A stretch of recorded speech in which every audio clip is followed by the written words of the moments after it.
Jeff Salzman here, and welcome to the Daily Evolver.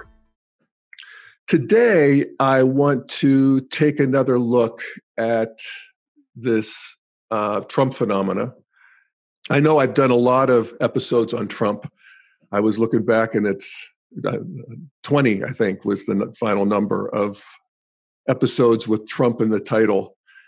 But I haven't done any this season, and I've been getting some requests from people. So what do you think of this? What do you think of that tweet? What do you think's going on here? We're 2 years in, the midterms are over. And so let's take a look. Okay, let me share a letter that I got from one of my listeners, Mike, that kind of inspired me here. He says, "Hey, Jeff, I came to your podcast about 9 months ago at a time when I was in deep confusion and a measure of anger over the manifestation of Trump and his followers. Your podcast was a true blessing in helping to alleviate much of what I was experiencing.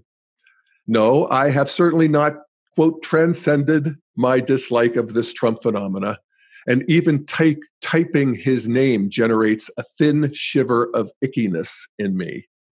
But listening to your podcasts addressing the Trump movement has helped to create so much more spaciousness in my thinking and feeling around it." And thank you, Mike. And if this is the case, then I am so happy, because this is literally what I'm trying to do. Facilitate the evolution of consciousness and culture, and notice where it's happening under its own power. And one of the ways that we can look at the development of consciousness, the evolution of consciousness, it's the process of enlarging the circle and sphere of what we're able to see and relate to. And that feels like spaciousness. And one of the things I will say relative to Trump is that Trump has enabled us to see a lot more than we did, I think, 30 months ago, when he and Melania came down the escalator in Trump Tower. And even the thought of that, there's part of me that just wants to puke when I think of that. I love what Mike wrote about. Even typing his name generates a thin shiver of ickiness in me. And we can actually start our integral analysis right there. And notice that for many of us, I don't assume everybody in the audience, and I get letters from Trump supporters as well. But for many of us, there is just a repulsion. And, I often think when I get to be too sympathetic for Trump, or he just strikes me as being a character, or I'm, liking something that he said or whatever, my tribal liberal part, my liberal Jeff, is quick to stop that kind of a thing. I noticed that. Here's an example of why I have to keep my guard up. It's Trump at a press conference a week or so ago, being all likable and self-aware. "I can honestly say I never had a beer in my life, okay? Right. It's one of my only good traits. I don't drink. Whenever they're looking for something good, I say, I never had a glass of alcohol. I've never had alcohol. I've just, for whatever reason. Can you imagine if I had, what a mess I'd be? I'd be the world's worst." That's kind of disarming. But no, wait, it's a trap. And there are a couple things that I can rely on that are the pillars of my Trump repulsion, one of which is birtherism. I will never forgive him for birtherism. I don't want to forgive him for birtherism. That will be in another life or two. The child separation policy, I feel the same way about that. I don't want to forgive him for that. And, the bullying and bragging, I'm a little more ambivalent about. I can see the sort of skillful means of that in a way that I didn't before. But at any rate, to go back to the integral analysis, we just want to notice what our response to Trump is. And to notice that whatever it is, it says as much about us as it does about him. That's all. That's all. And so I want to notice that, what is it about me, or can I see that part of me who is repulsed, and can I see that part of me from a bigger perspective, so where I can see it instead of be it. And that is itself a bringing on of spaciousness. So there's that. The second thing that an integral analysis tells us is that evolution, while beautiful, it created this whole thing, this whole living thing on this planet. Astonishing. So it's beautiful, but it's not pretty in its means. And that disruption, if we look at the evolution of consciousness, culture, and the living biosphere, that disruption is evolutionarily potent, provided one survives it. Actually, that's not even true. It's potent whether or not one survives it. But we do want to survive it, and I actually think we will survive this Trump phenomena and be better for it, be bigger, and to understand more and have more online, and to be in a way more alive for that. So, that's a little preview of where I'm going to go here. So anyway, when I think back on the Daily Evolver Trump history, there are two or three big moves. One was back when I was sure Hillary was going to win, back during the campaign. And I would often talk about how, I know Hillary's going to win, and thank God Hillary's going to win, but damn, I'd love to run this Trump experiment. I'd just like to see where this would go. Well, so we get to run the Trump experiment as of 2 years ago. And as I said, it escaped the lab. But, here we are now 2 years later, and we know more. We have an idea of, the shape of this man and this movement and this presidency. And we can see that Trump is, of course, unique, but also, I say, historic. I think he will go down in history as a very consequential president. Not necessarily for his policies, although we'll see about that, but for making clear that the modern world was being run by people with a worldview, the modern worldview, more or less. And they didn't realize that it was a worldview. They thought it was the way the world was. It was like they didn't have the worldview had them. And that's true of worldviews, particularly in the first tier, for those of you who know integral jargon. But I'm one of those people. I was just on board for the modern center left, little center right, corporate globalist agenda and worldview. And what Trump has shown is that the hegemony of that worldview was needing to be challenged. And there was a whole bunch of people who hadn't signed on for it. And what's remarkable is that he did it sui generis. That is, he generated it himself. He came out of his own karmic stream. There was no political operative of any reputation who would have advised him not to raise his hand in the first Republican debate when they were asked if they would support the eventual nominee of the party. The 12 said yes, he said no.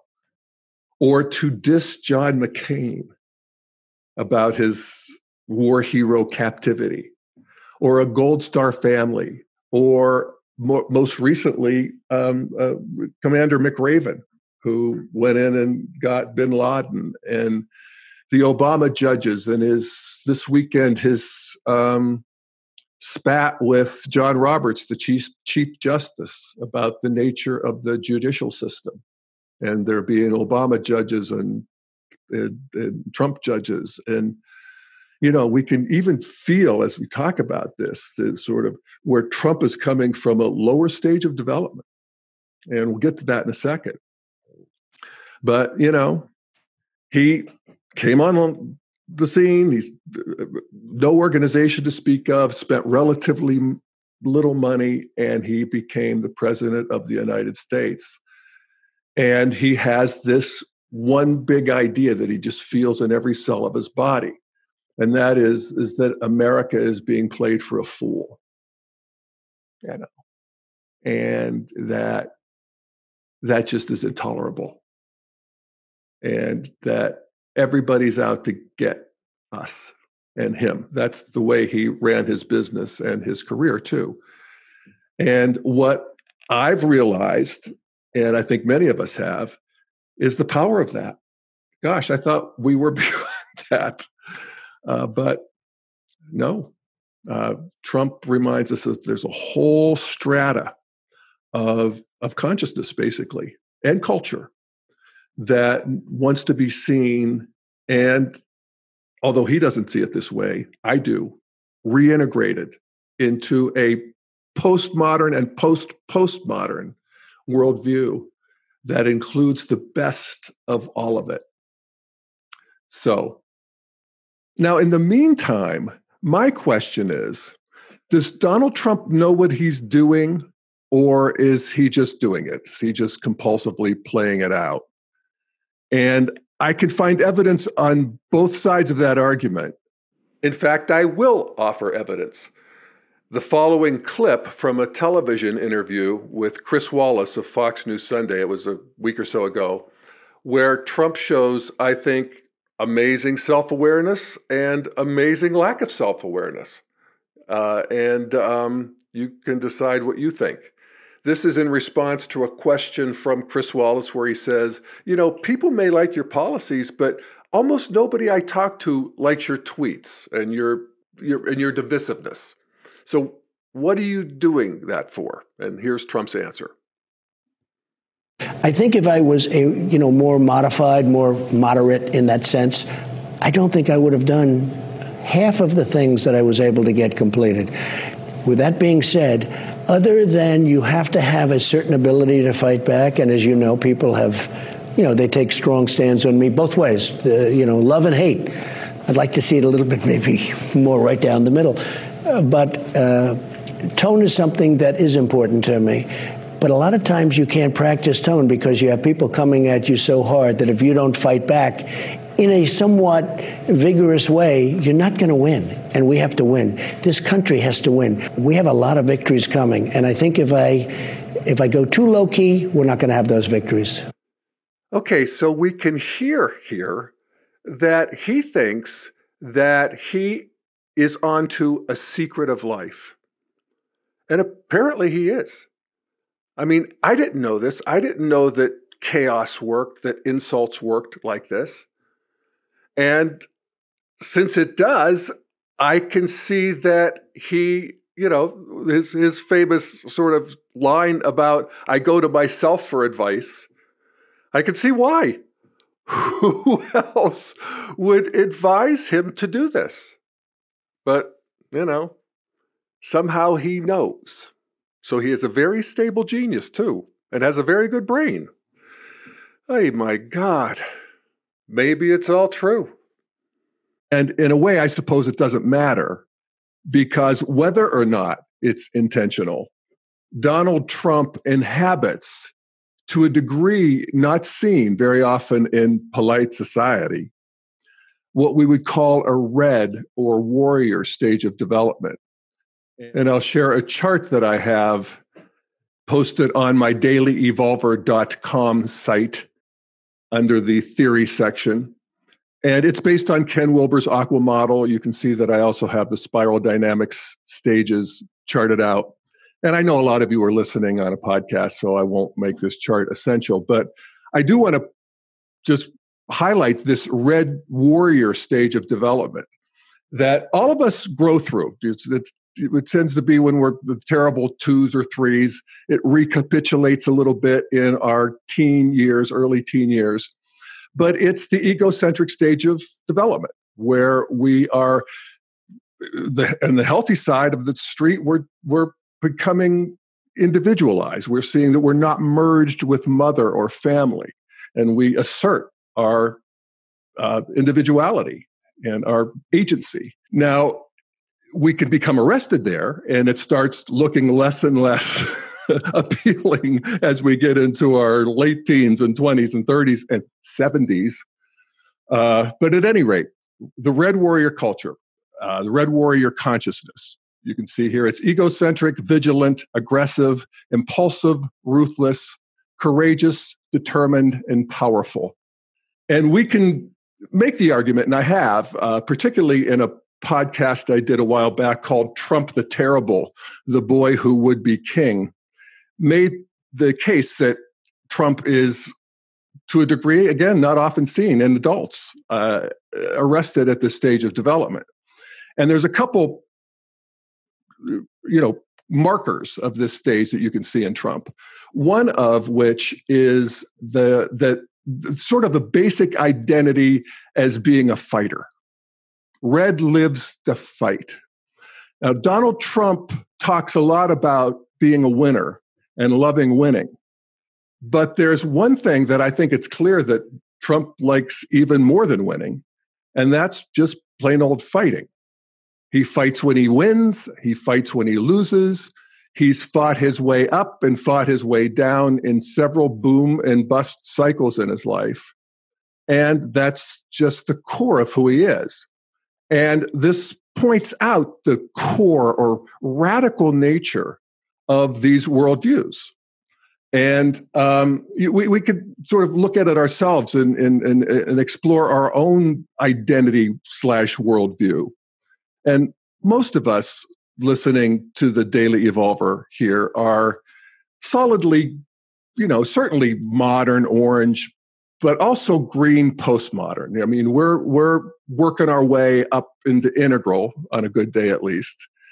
And one of the great qualities of the green postmodern stage of development is this great emergent sensitivity to the suffering of others, particularly to those who have been victimized or left behind in some way. And you can feel how important that is to you as a green, progressive, postmodern, and how fundamental it is to your nature, and how bad you feel about yourself when you violate this ethic of sensitivity. All right? Just feel how deep that is. And so to understand red, substitute sensitivity with struggle, with conflict, with fighting, with this idea that if I'm not fighting and struggling and vigilant and aggressive, then I'm not doing my job, that I am not being responsible, really, to myself and to my family. And, I often use a go-to example of a cultural red with this saying from the Bedouins, which was pre-Saudi Arabia, the nomads that lived in Saudi Arabia. Only 100 years ago, this is one of the things that makes Saudi Arabia so interesting, is it's stretched across the spiral of development like very few countries are. We can see some of the downsides of that. But the fundamental ethos of the Bedouin is summed up in this line that they would use, and it's this. It's, I, my brother, and my cousin against the stranger. I and my brother against my cousin. I against my brother. So that's it. You're surrounded by conspiracies, scheming enemies, scheming friends. Notice that in Trump. And if you're not struggling, you're feeling unsafe, anxious, depressed. You feel like you're letting yourself down. So you can see that in Trump, and it's deep in him. The second thing is it's sort of the other side of the coin, and that is this victim mentality. We tend to think of red as being aggressive and the ruthless and so forth. There's actually another side of it. There's a confusion that arises, especially when you get into a red adult, that there's a confusion around being a victim and an aggressor, and it's just all wrapped up. And it comes out in Trump's case as this Mueller tweet of a few days ago, where he tweeted, and this was literally in the middle of the night, he tweets, "The inner workings of the Mueller investigation are a total mess. They found no collusion and have gone absolutely nuts. They are screaming and shouting at people, horribly threatening them to come up with the answers they want.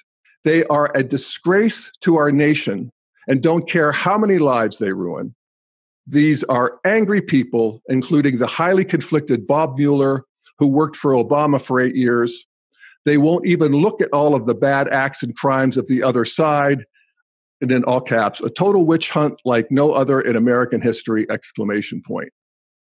Now, that might strike you as an epic and shameless example of psychological projection. But it's only shameless if you don't get that you should be ashamed. And I don't think he does. And so you can see that confusion of they're after me, I have to get them before they get me, that sort of whole sort of constellation there. One of the things I will also say sort of parenthetically here, that I noticed that nobody carried that tweet on the right.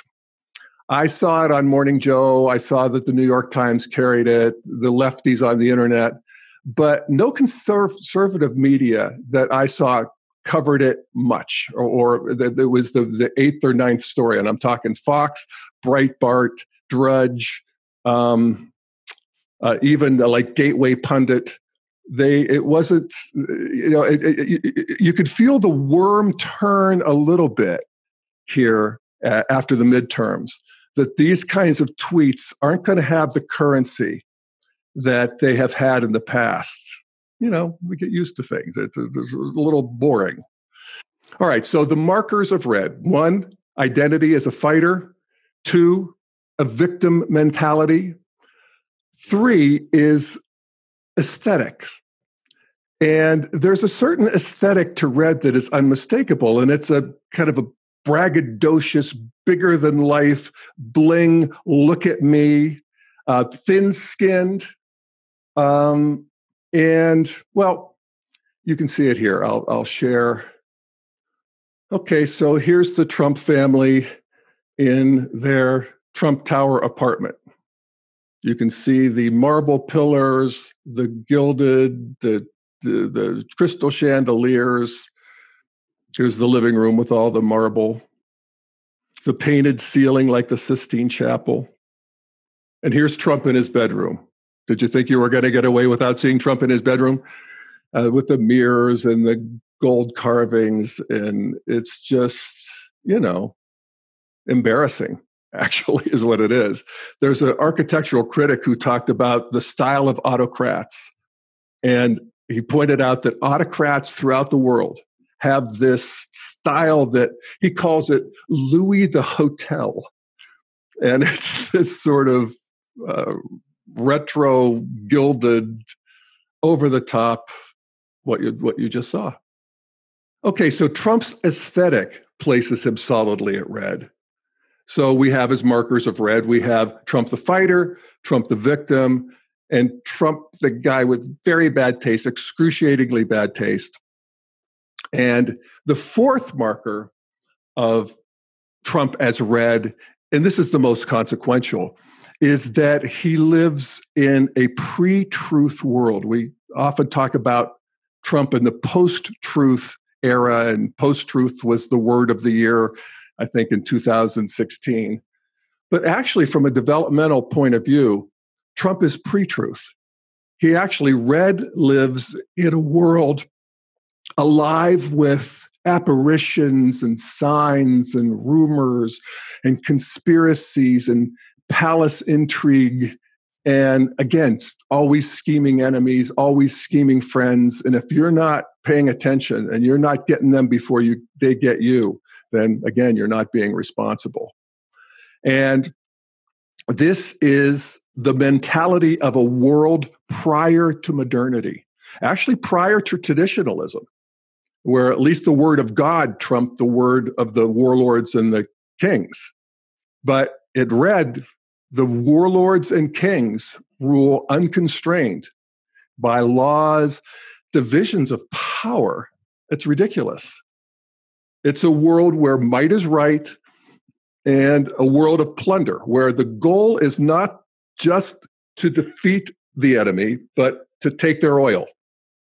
And it's a world where we don't just build a wall between us and Mexico, but we make the Mexicans pay for it. There's that last little shiv in there. And we could actually take heart in a way, because in an actual red world, back in 15,000 years ago, Trump would not just want them to pay for it; he'd want them to build it as slaves. So there is progress here, and red actually can grow, and there's healthier and unhealthier versions. But anyway, so modernity tries to fight back with objective facts, evidence, a plea for regular order. But it has, in its way, been hobbled by the real post-truth or post-modernity world, where truth claims are all suspect and feelings are privileged over facts. So we have these three dueling views of truth. This pre-modern, which is, truth is what I say it is, or what God says it is, or what I say God says it is. The modern world, which is facts and evidence and logic and so forth. And then the postmodern, where truth claims are suspect, and we see the world as basically just a endless power struggle. So, yeah, it's interesting to investigate these three conceptions of truth, the pre-modern, modern, and postmodern conceptions. And I have done that on a number of podcasts, particularly one called Pre-Truth, Post-Truth, and Beyond. And the beyond part I particularly like, which is to be thinking about, what's the integration of these three conceptions that seem to be completely at odds with each other? And is there one? And I explore that. And another one is an interview I did with Ken Wilber called Trump in the Post-Truth World, which is based on his short book that he released about a year ago called Trump in the Post-Truth World, which I advise you to read as well. So anyway, this idea of Trump arrested at red, whether intentionally or not, using the power of this red strata of development, is one way that integral thinking can help us understand Trump. Another is to see his condition as being more a function of type, just the sort of wiring that one comes into the world with. And it, we can still develop, but we're wired the way we're wired. And I got this message from one of my listeners, Troy, who's been thinking about this. And he said, should we think of the president as red, or should we think of him as having a personality disorder, or both? Specifically, is a personality disorder, for example, narcissistic personality disorder, such as in our president, is that something that arrests development? Or can people continue to move their perspective forward despite this kind of personality disorder? And I think there's some argument that it's both. I've talked to a number of developmentalists and integrally informed psychologists, and there's not a lot of agreement about this. And people are, I think, appropriately sort of keeping an open space and open mind to how this all sort of relates to the integral maps, if you will. But we can indeed see that there are qualities of Trump's personality that just fit perfectly in a narcissistic personality disorder diagnosis. And, I'm not by any means the only one to talk about that. And you can see that on a number of different sources. But one of the ones that was most impressive to me was an article that I first discovered it in an article in The Atlantic called "What to Do When Your Child is a Psychopath." And it talked about how experts are dealing with what we used to call psychopathic children, but we don't anymore because it's such a pejorative term. It's now kids who have a callous and unempathetic traits. And the interesting thing that I found in this diagnosis and how they're treating these kids is that there's two things. One is that kids with this condition do not respond to disapproval or punishment. And I think of Trump in that way. Disapproval doesn't seem to bother him in the way that it would bother me and bother almost everybody else that I know. It just doesn't register. He doesn't have antenna for it. But, and this is the second quality of these kids, they do respond to praise and rewards. In other words, attention itself is a reward. And a big part of what their MO is to just keep themselves at the center of attention by often creating chaos. And that is, he could hardly be a better textbook example of that. There was a interview he did with one of his biographers, where he described himself, and he said, quote, "When I look at myself in the first grade and I look at myself now, I'm basically the same. The temperament is not that different." And I think that's probably true. And Trump was known as a kid who, would throw the birthday cake. He was the chaos kid. And of course, there can be an upside to this. CEOs and other leaders who really don't want to be over encumbered with sensitivity to the feelings of other people. And so it can work. All right. So however we want to slice and dice Donald Trump's psyche, how does he operationalize it in the world and in his Trumpist movement and his Make America Great Again movement? And it's pretty much summed up in that line, Make America Great Again, which is a very traditionalist line. It's the hearkening back to a golden age where things were simpler and where people knew who they were. And there are a lot of people who live there now. And they can be seen as racist and xenophobic and provincial and hillbillies and whatever by more sophisticated people who are, at the more mature end of modern and postmodern. But they don't see themselves that way. And they deeply resent the characterization. One of the ways that we can look at this Make America Great, like when was it great in the way that they're thinking of it? And it's really basically the time before postmodernity came on and achieved this amazing cultural hegemony in the 60s. Now, postmodernity had been around for 100 plus years with transcendentalists and Mencken and Mark Twain and, counterculture, the beatniks even. But in the 60s, the postmodern progressive cultural revolution came online. And, the media and movies and pretty much all of the popular culture was expressing this postmodern worldview. And, I've talked about it endlessly on this show, but that is a nice, neat way of seeing where MAGA takes us, and Make America Great Again takes us. It's very much a pre-modern kind of vibe. And you don't have to be fully pre-modern, Cro-Magnon, to have a pre-modern heart. About half the people in this country do. And, they can think modern and postmodern even. They can work. They can be very successful.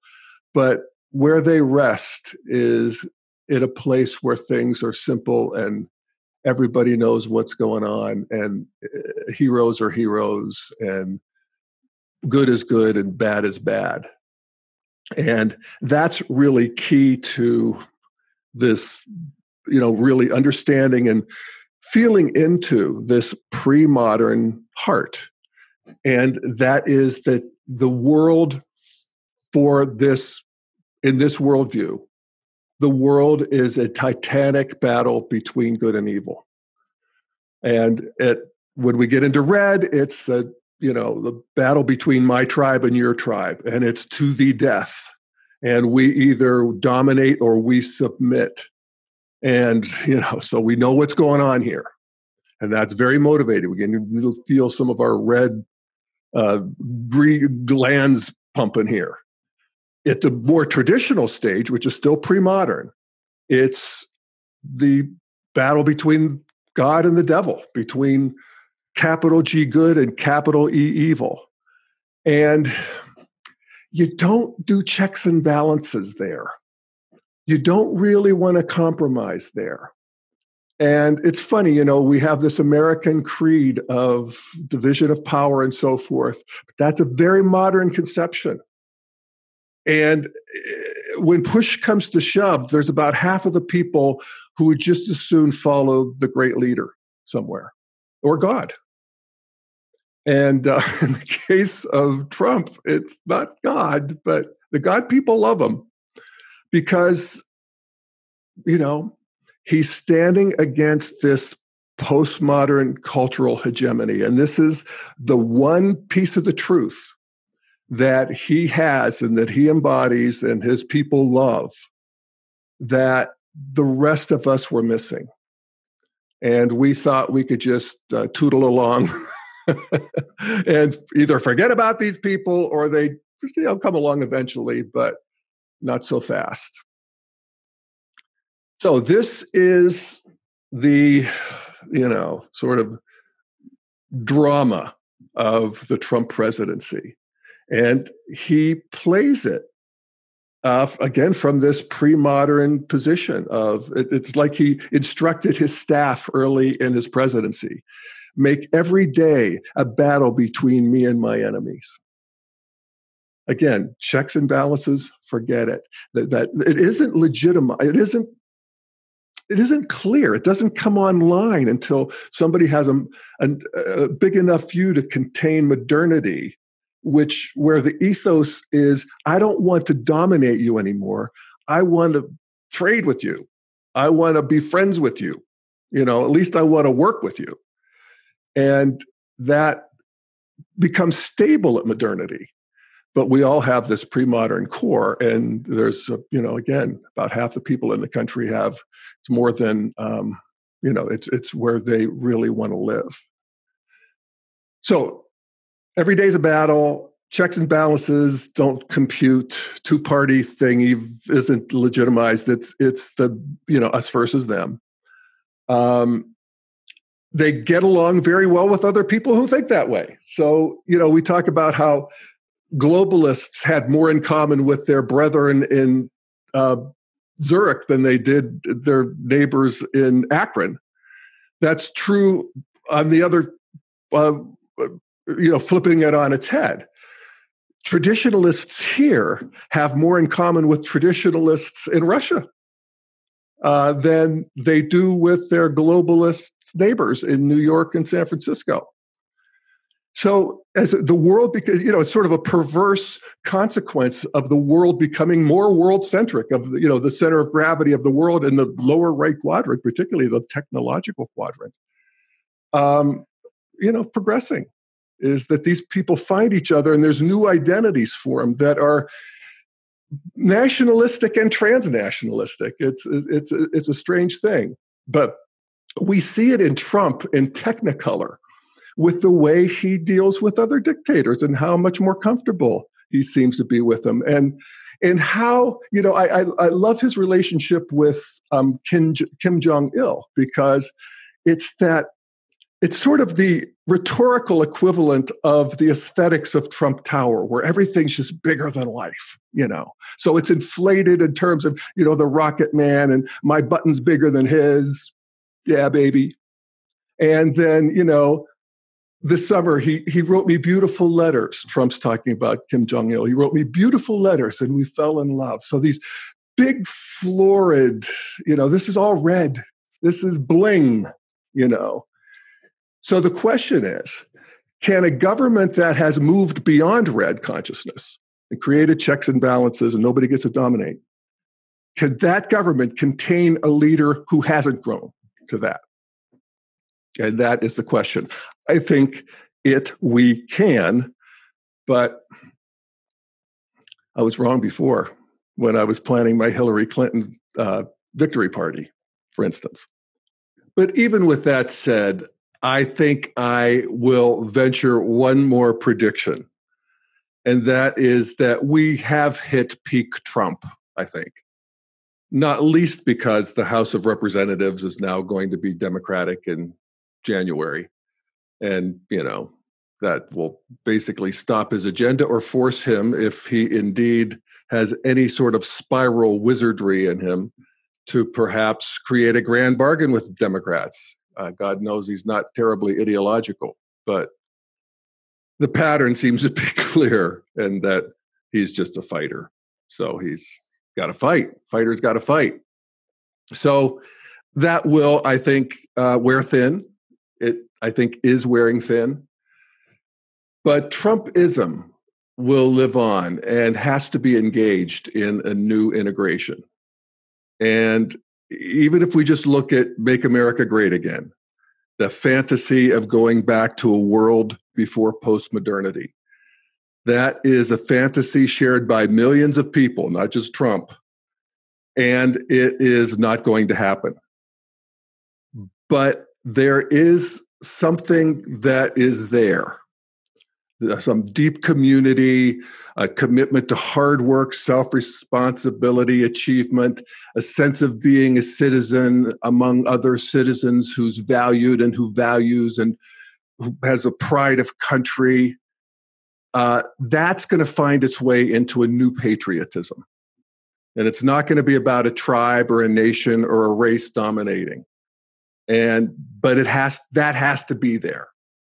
And I think I guess it was a couple weeks ago when Trump was in Europe, and Emmanuel Macron of France did a speech that got a lot of attention because he appeared to call out Trump on Trump's previous statement that he was a nationalist. And Macron said, patriotism is the exact opposite of nationalism. Nationalism is its betrayal by saying that we put our interests first with no regard to others. We erase the very thing a nation holds most precious, that which gives it life and makes it great and is the most important, its moral values. So, is Macron's definition of nationalism, we put our own interests first with no regard to others, is that what Trump is actually saying? Here again is Trump from the interview with Chris Wallace a week ago. And I do, I put America first. And other countries should put themselves first. It's not like we should put and everybody else should be second us. No, other countries are proud of their countries and their leaders should put their countries first. But we were putting our country, in many cases, last. We were more worried about the world than we were worried about the United States. That's not going to happen with me. Okay, they're not saying the exact same thing, but it seems to me that there's some overlap in the Venn diagram. And yeah, Trump's more pursuing interests. Macron's more pursuing values. But the integration of that is where we pursue our interests within a structure of moral values that is basically peaceful and respectful.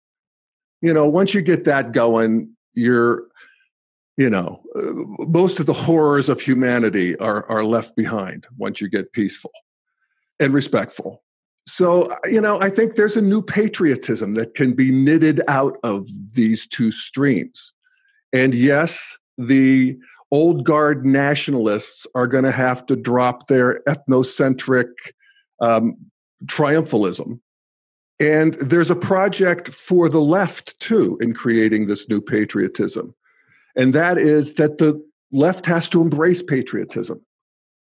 As well as globalism, as well as multiculturalism, there has to be a sense of what it is to be an American and a pride in that.